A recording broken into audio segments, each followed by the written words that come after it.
to the Tabletop Hot Rod Shop. I'm Si and thank you for joining me. This episode I will show you how I built this re-release of the gorgeous 1962 Corvette from AMT.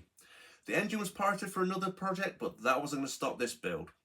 In 1950s America, the sports car market had been booming amongst the hot rod and custom crowd. The more affluent high school kids could walk into a dealership and drive away in a brand new car. It's a popular story that some of these brand new cars were driven directly to the town hot rod shop for modification. Popular custom tricks would be to remove excessive chrome trim, nose and deck the bodywork, lower the suspension, and a wild candy paint job. A professional pinstrip job would be the final flourish for when the car hit the town on a Saturday night at the local drive-thru. Follow along and feel free to add your comments, and I hope you enjoy the ride. Peace.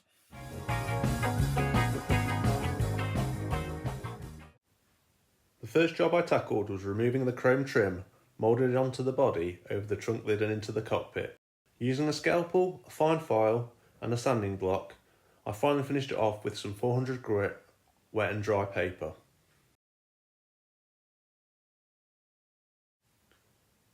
Once smoothed over, I carefully cut the shut lines back into the deck lid.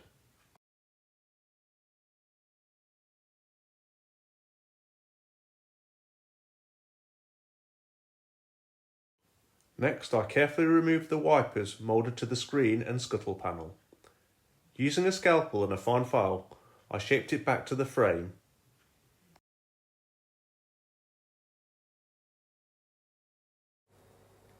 The next process is to remove the badges and trim from the front of the car and smooth the panel down. This process, in customising terms, was called nosing. Here we're going to open up the side vents, as I've already done on the right hand side, to create a fully functional side scoop. I'm using my trusty Makita drill and a 2.5mm drill bit.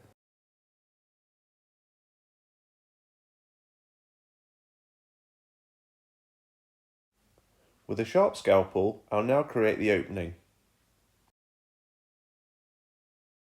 I'll finally finish off this scoop with a small file and a little bit of sandpaper.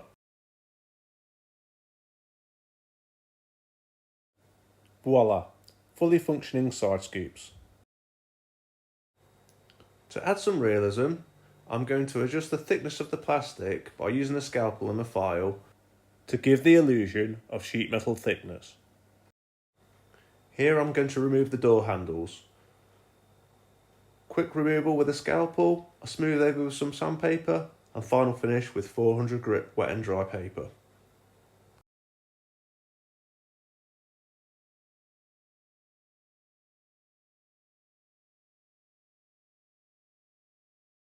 Now we'll remove the chrome trim from the sills of the car to achieve a moulded look.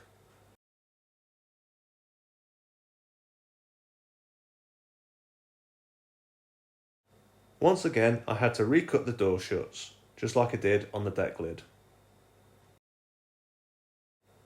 Next, we've got to get the bonnet to fit in the recess. No engine, so we'll glue this into place.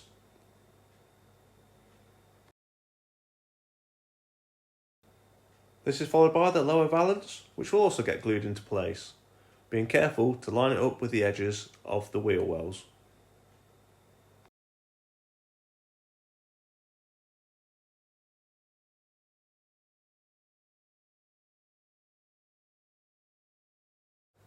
My choice of rolling stock was limited, but in the end I decided on the chrome steelies and white wall tyres to really set off this 60s cruiser. Rather than the steel axles that came with the car, I've used cotton buds here to mount the wheels.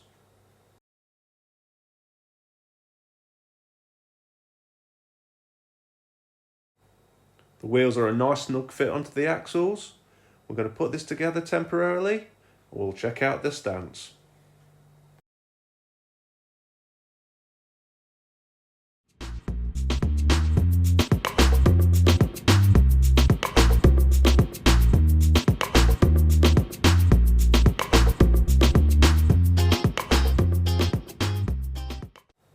We can finally remove the windshield supporting sprue.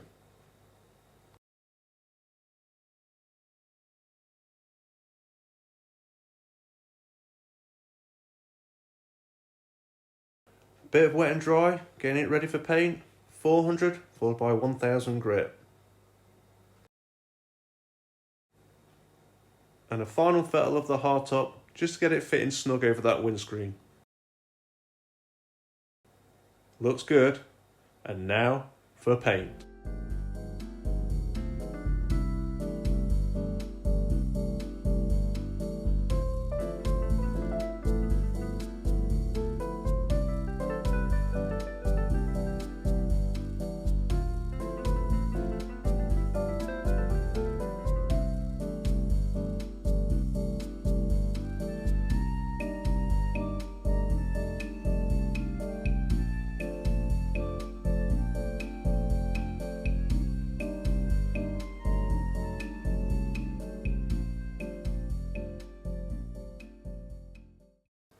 Now the interior. We'll start with the dashboard, we're painting it white.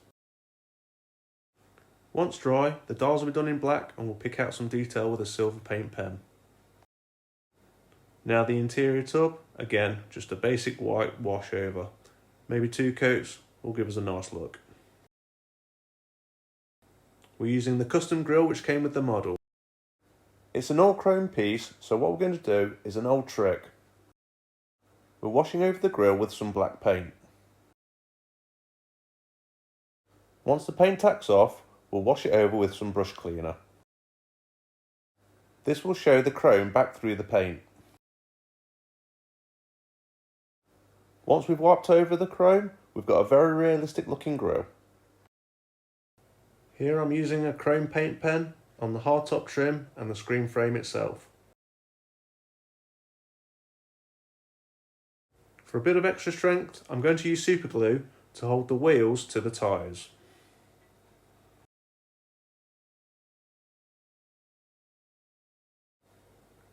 Then we're on to final assembly. Here we're gluing in the headlights.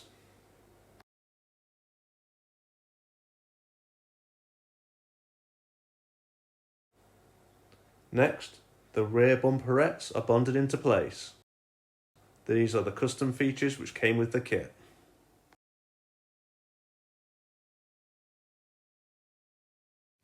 Here I'm trial fitting the windscreen into place.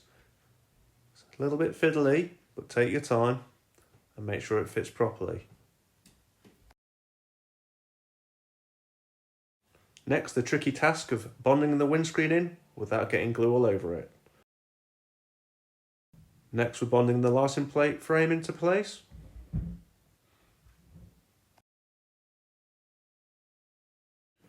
I found a random California number plate from my decal collection. Bonding in the custom front grille, a trial fit, just to make sure it fits in the aperture. Once we're happy with the fit, we'll proceed to bond it in from behind so we'll avoid getting glue on the paintwork. Here I was undecided whether to use the stock bumper. Trial fit showed that it wasn't really going to work with this build. Instead, I opted to use the custom side grills that came with the kit. A trial fit showed them to be a little bit fiddly, as you can tell by the cheeky look on my face here, but we got there in the end. Once located in position, we'll bond them in from behind, just like the grill. Ta-da! Looks good. Next is the front bumperettes. Here I'm carefully positioning each one at a time. First one in, and now the second one. These are fiddly, so don't be surprised when you drop them on the floor.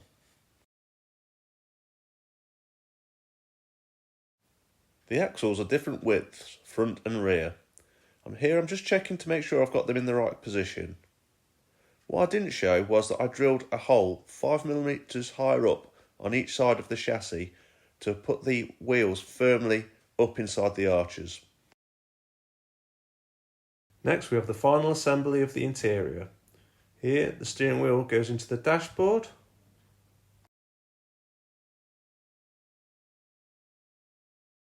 Then the dashboard onto the interior tub. Looks good. It actually took a bit of fettling to get it to fit properly up into the bodywork. Some signature pin stripping on the back of the bodywork and the licence plate around the front. Some more pin stripping just around the headlights and on the nose. There's also a small decal on the rear windscreen of the hardtop. Chassis complete, and look how high up the wheels are in the arches. Final snap together, the chassis into the body itself, and we are done. Beautiful.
So there we are, a very simple exercise in period customization, perfect for cruising the drive-thrus in the high schools in early 1960s America.